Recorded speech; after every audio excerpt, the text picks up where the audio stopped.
Hey everyone, in this video I'll show you how to turn on and off comments on TikTok.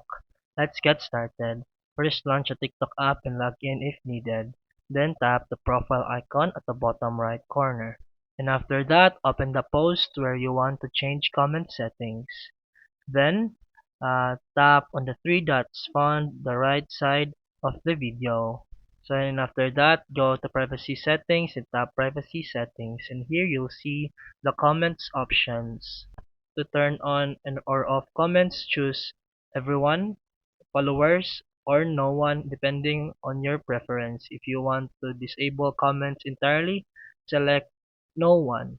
You can also adjust comment permission for all future posts by going to profile, three lines, and settings and privacy and comments. And that's it for today's video. If you found this helpful, please like and subscribe for more videos. See you in the next one.